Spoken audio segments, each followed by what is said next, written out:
Welcome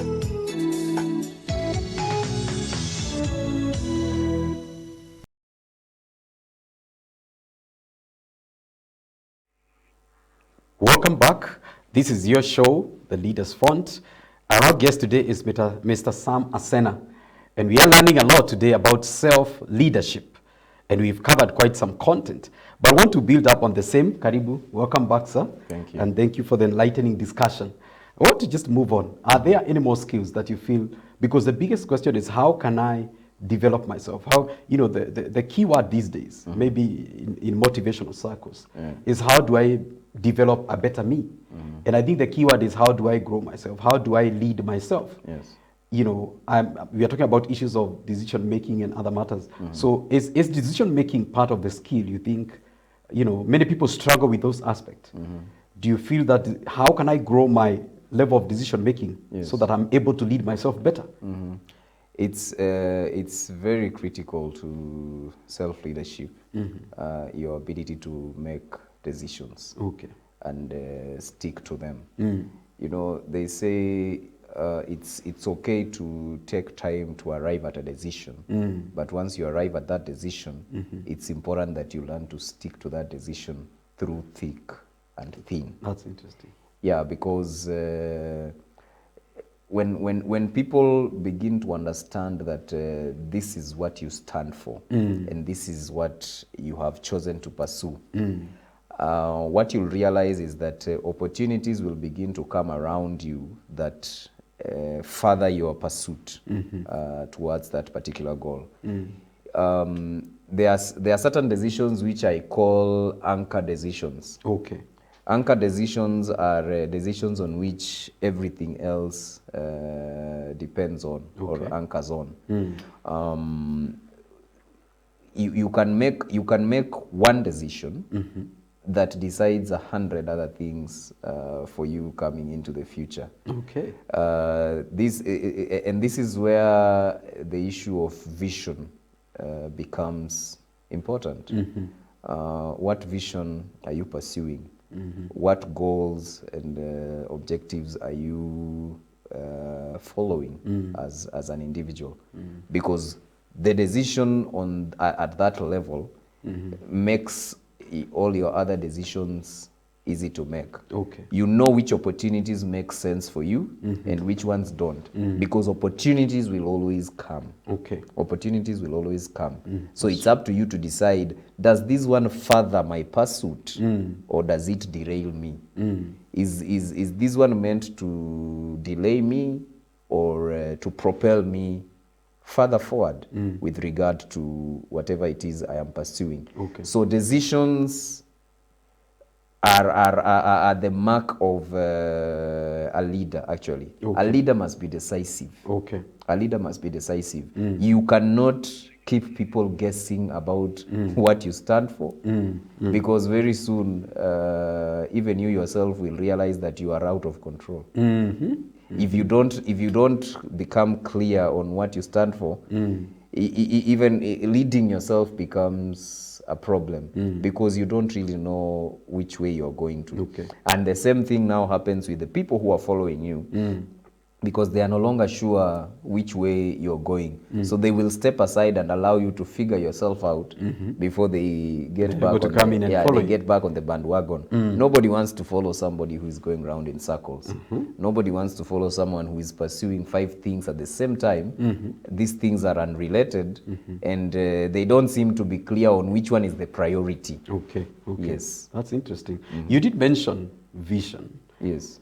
And many times we talk about vision and we are talking about organizations. So are you implying that even as me as an individual, I need to have my own vision? An individual vision is very important, even before you get to the level of an organizational vision. Okay. The individual vision should actually determine what kind of organization you are willing to be a part of and work with.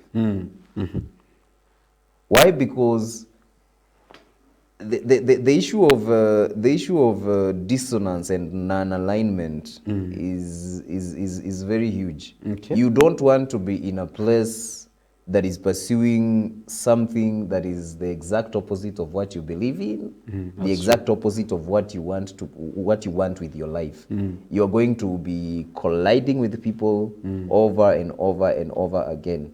But when your personal vision is clear, when your personal vision is clearly articulated, and you truly believe by it, you truly believe in it. Forget about these things that we write to sound and look work. I am talking about something that you are persuaded about. Okay. When that thing is clear, it makes the decision on all these other things. Which organization can I work with? Okay. Which one can't I? You know, which opportunities make sense for me? Which ones don't? Which career will I pursue? Which one is completely out of my line? You know, so a personal vision is critical. Okay. We should not only think about vision in the context of an organization. Okay. You actually need a personal vision, a personal vision board where you know, this is what I want out of life. This is my desired end out of my career. This is my desired end in as far as ministry is concerned. This is where I want to end up in as far as all these things are concerned. Okay. So that you then begin to pursue all these other things with grounding about who you are as a person and what is important to you. Okay. It is a mistake, I would say, even to enter into a relationship with someone and you want to do life together, Okay. and you have no vision. It's that critical. Yes.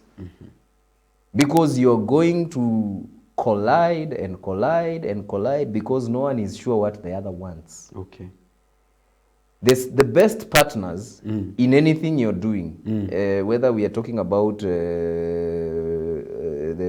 the family or business or ministry, the strongest partner, the best partners are the ones who are very articulate Okay. about who they are and what they stand for and what they want. That's interesting. No gray areas. Okay. Black and white. Yes, when you leave a lot of gray areas, every gray area you leave is a point of potential collision. Okay. You are going to collide, you're going to disagree, you're going to fight. But when things are in black and white, when I know what my partner values, I will do everything within my ability to help my partner get closer and closer to whatever it is they're pursuing. But when I am green about that and she is green about the same, I will do something completely innocently, but she will interpret it very differently. Okay. Because it is very far removed from what she considers ideal. Okay. You understand? Yeah. So it's a personal, that is how significant a personal vision is. Before you go into an organization, one of the reasons why people stay in jobs and engagements that they don't appreciate or love. they don't love is they thought about the paycheck. Okay. They thought money was the only motivation. Yes, money was the only thing. Until you realize that it's not always money. There are many other considerations, like how much, how much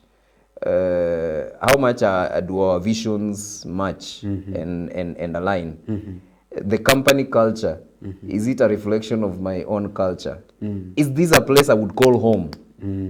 Is this a place I would call home? Is this a place, am I working with my tribe? Okay.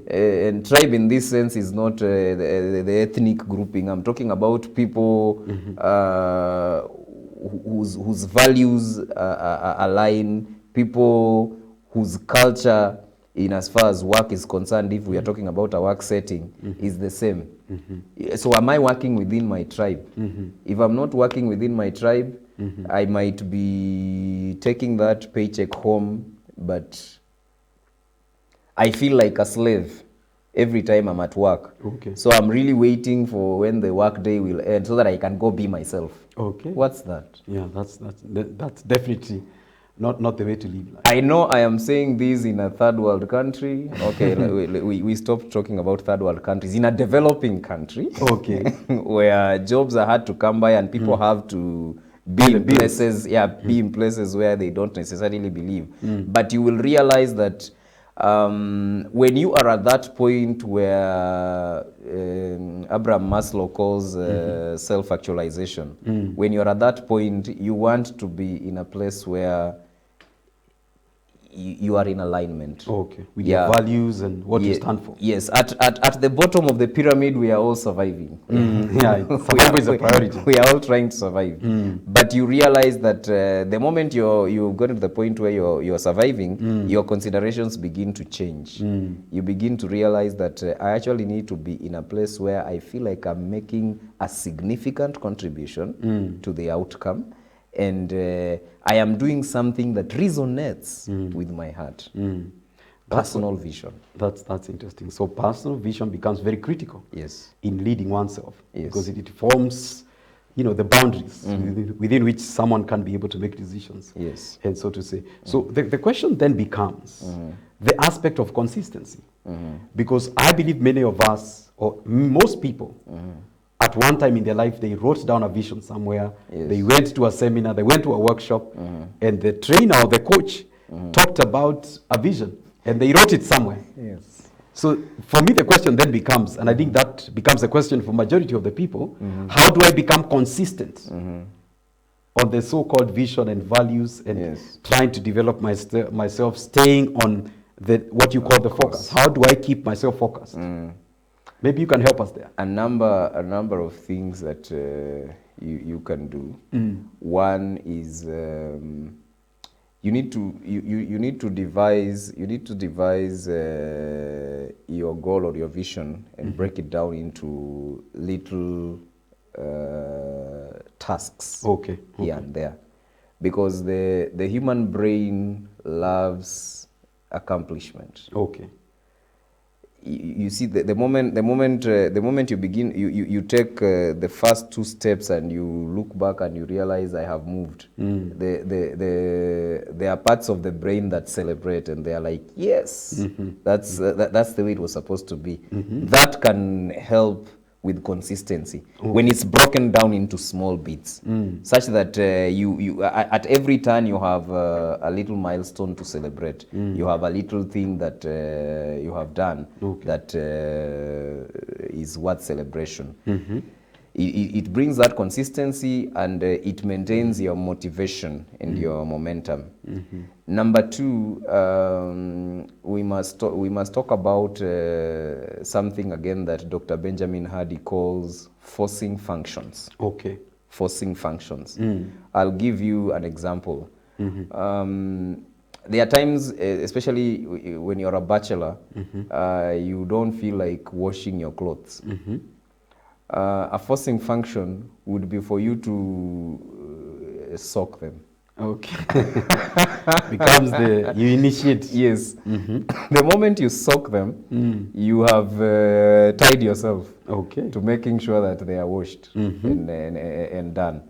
So you in life, you must always, in the pursuit of your vision, you must always think, what are some of the forcing functions I can use in order to maintain consistency? Some forcing functions include public commitment. You say in public, I am going to do this. So there will be witnesses. Yes. To put you under pressure. Yes, so there will be people who will be asking you, how far? You said. So I think that touches on accountability. Yes. So I think accountability now becomes another skill that, so to say, we need to develop. Exactly. If we need to grow ourselves on matters self-leadership. Yes. Accountability partners. Okay. Accountability partners are actually another forcing function that you can put around yourself. Okay. Where you have people who can be brutally honest with you. Let me tell you, you must constantly scan the list of your friendships Okay. and the people who are around you. If there are people whose only contribution in your life is let's go party and have fun and you know all that, be very careful. Okay. Be very careful because you are surrounding yourself with the wrong people. You need people who will take time to celebrate. I'm not saying that there's anything wrong with celebrating and partying and having fun, but they also know when it is time to work. Okay. And when it is time to move. You need people who know your vision, people who know your short-term goals, people who know what you are committed to for the next 6 months. Okay. And they will therefore periodically ask you, Zach, you said you're going to be at place X by this point in time. Are you there? You know, you need people who will ask you those tough questions. Okay. You need people who will be brutally honest with you. They say a king needs people who will tell him when he's naked. Okay. Yes. That's very true. A king needs people who will tell him when he's naked. So accountability partners, mentors. You need mentors, people who are at a relatively higher level than you, who are able to guide you and who you can give an account to of what is going on in your life. You need people like that around you because such people are now what will enable you move faster towards that which you want to reach. Okay. They say we play better when we are keeping count. Oh, yeah. Yeah, that's true. That's true. Yes, we play. We play better when you are keeping count. Yes, that's very true. When a game, when the game is just being played for the sake of it, nothing really matters. But when we are counting, when there is a victory, there's a scoreboard. Yes, involved. When there's a scoreboard, when there is someone who's keeping track and keeping tabs on what is happening, the concentration is different. That's very true. That's very true. Yes. And that brings me to maybe another question, and this may apply maybe to the wider general aspect of leadership. When we talk about being able to lead ourselves, and there's been this comparison of maybe the African and the Africanness, and I don't want to dwell much into issues of race, but are some cultures more equipped in matters leading themselves than others? I would even ask, some, I want to give an example of issues like the Oriental culture, the Asian communities, how they, they are so-called disciplined and they are very ethical in their society. So maybe to throw that question to you, yes, Mr. Asena, are some cultures better equipped? Or is it an issue of experience? How I was brought up, how I was cultured. So can leadership, these things be nurtured within even the context of families? It's always a contribution of both nature and nurture. Yes, there's a contribution of always nature and nurture. What I mean by that is that there are some people who are naturally gifted in leadership. Before they attend any school and any training and all that, you can already see that leadership capacity is present here. But for me, the variable that is within human control is nurture. Okay. The ability to develop leadership skills. That is something that everybody can do. Okay. There is very little you can do about nature. Yeah, that's true. That's very true. There is very little you can do about nature. But when it comes to nurture, that one is 100% in your control. Okay. So what we need to ask ourselves is what are the people, because the culture of a place is a determining factor. And that is an issue of nurture. It's not nature, it's an issue of nurture. These people have developed a particular culture around themselves that encourages the growth of leadership skills. So that is something that you can recreate for yourself in your own context.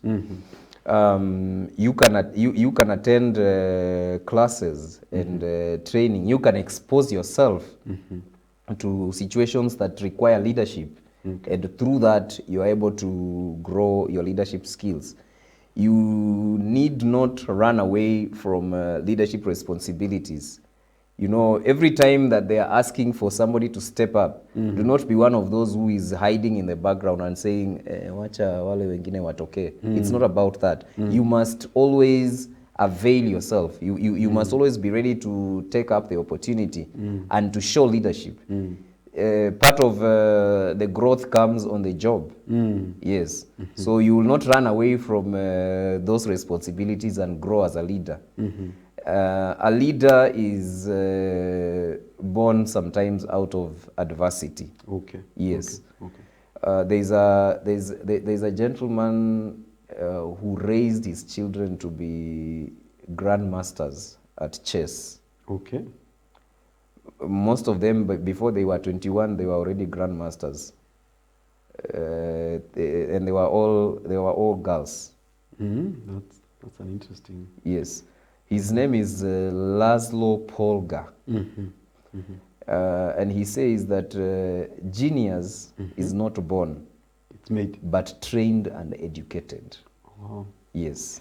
So that's The same thing. Leadership is not born, but trained and educated. okay. Because even if you are a naturally gifted leader, you still need some element of training and education to function properly in that place of leadership.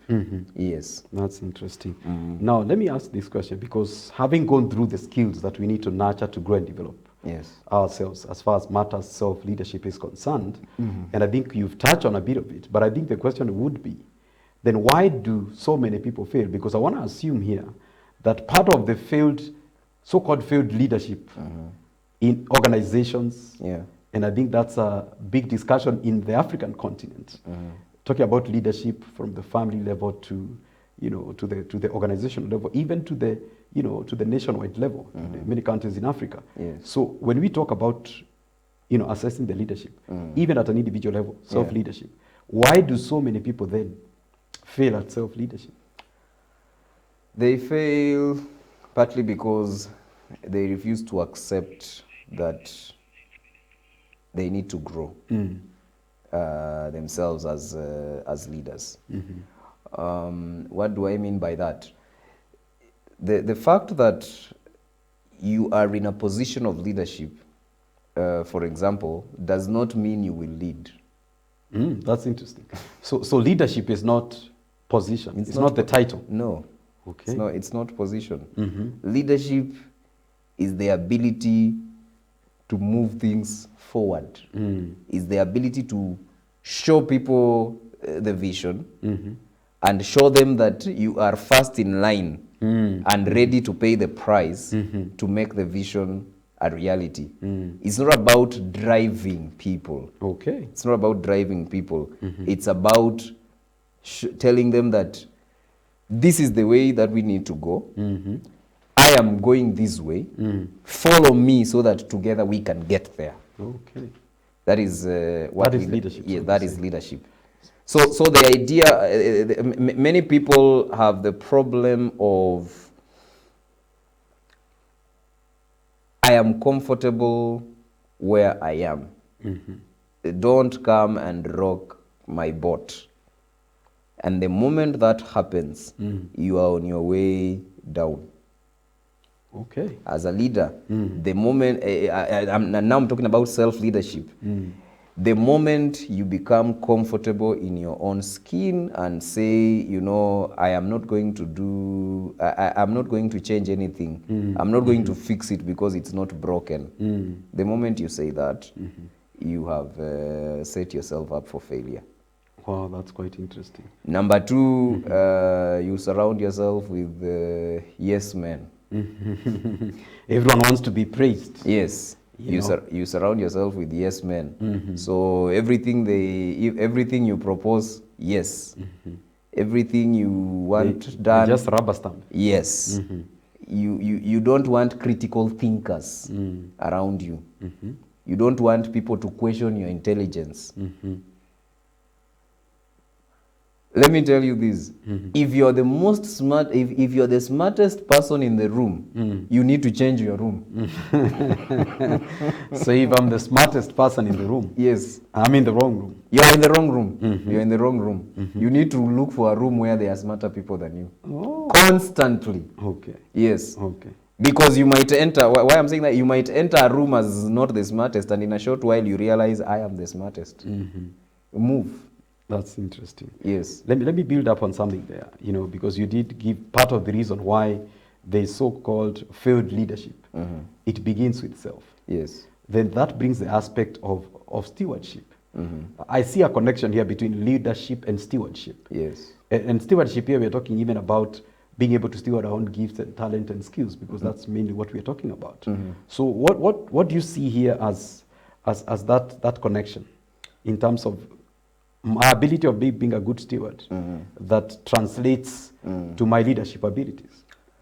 When you think about the word stewardship in the original context, a steward is defined as a foreman. You know the foreman, when you have a construction site, there is always that one person who is in charge of everything that is going on around the construction site. So this person is in charge of the other workmen, in charge of the material, in charge of the store, and basically everything that is going on there. One of the definitions of steward is foreman.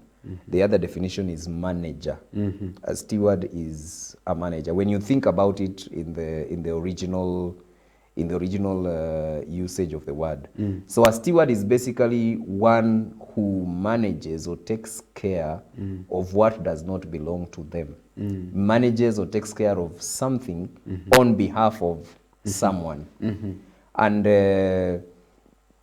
leadership basically is, there's a vision that is bigger than you. Okay. There's a vision that is bigger than you. There is a pursuit that you're on that is beyond yourself. And therefore, your job as a leader is to ensure that every of these resources that have been given to you are managed in as prudent a manner as possible to ensure that the final outcome is reached with as little expenditure as possible.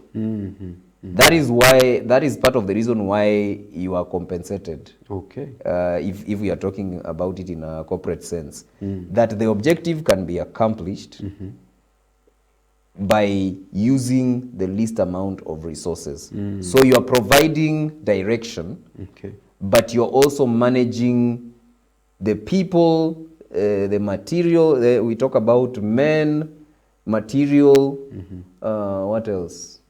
Men, material, money, and I think there must be another M somewhere. So you're managing all of that, and that is the stewardship role, the role of ensuring that these resources, whatever they are being used to the best of your ability, and they are not just being used, but they are being used in pursuit of the goal. That is where the aspect of leadership comes in. The leader is fiercely in pursuit of the goal. The manager in the leader is taking care of how to spend the least in order to still get to the goal. Okay. Yes. Okay.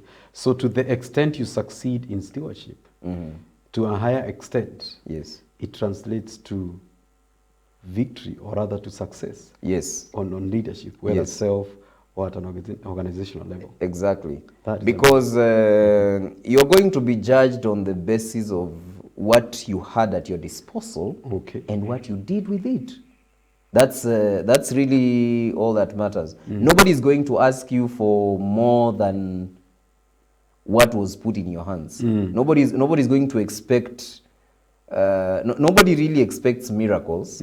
you can work a few miracles with the things at your disposal. Okay. But most people don't really expect miracles. They just expect you to be to be good enough to do, efficient enough to do what was possible with what was entrusted to you. That's why you'll hear people saying, "Are you sure that one is worth 100 million? Are you sure that do you see people will ask, do you see that 100 Value for million money. here?" Yes. Wow, that's quite interesting. That's quite interesting. Wow, this is your show, The Leaders Font, and quite an engaging discussion today on the subject of self-leadership. Our guest has been Mr. Sam Asena, and I believe maybe some closing remarks from you. Maybe, I know you're an author. Anywhere we can find your books if you're interested. Okay. Yeah, so as I come to a close, I want to say that before you lead or seek to lead anyone else or anything else, make sure that you are a good leader of yourself. Because many men have the capacity to lead many other things, to lead huge organizations. But at the end of the day, their inability to lead themselves eventually affects even their ability to lead those organizations. We have seen many mighty men come down to nothing because they couldn't manage themselves. They couldn't lead themselves. A sexual scandal here, a financial scandal there, and you realize that this empire and this reputation was all built on sand. So before you rise as high as you can go, be sure to manage yourself early on. So in as far as getting my book, Blessed to be a Blessing, is concerned, you can find it on Amazon. You can find it locally on the Nuria bookstore. Nuria is an online bookstore which stocks. You can find it at the African Book Hub. You can find it at the Christian Literature Communication, CLC bookshop. And you can also get in touch with me on 0725 832 477. I'll repeat that, 0725 832 477, or asenasam@gmail.com, and you'll still be able to get a copy of the book, and also make inquiries about what we do at Optimize Institute. We have courses actually on self-development. I have a very good course on that called Optimize Your Life. You can always get in touch with us, and we talk, and you get to know much more about us. So thank you so much. Thank you once again, Mr. Sam Asena, for such an enlightening discussion. Thank you, because we've learned a few things. Yes, thank you so much for joining us on the show. This is your show, The Leaders Front. I'm your host, Zach Wangi. Keep tuned every Friday at 11 a.m. on DGTV. And you can follow us on social media. We are on Instagram, we are on YouTube, and Facebook as well. Have a good day. Thank you for joining us today.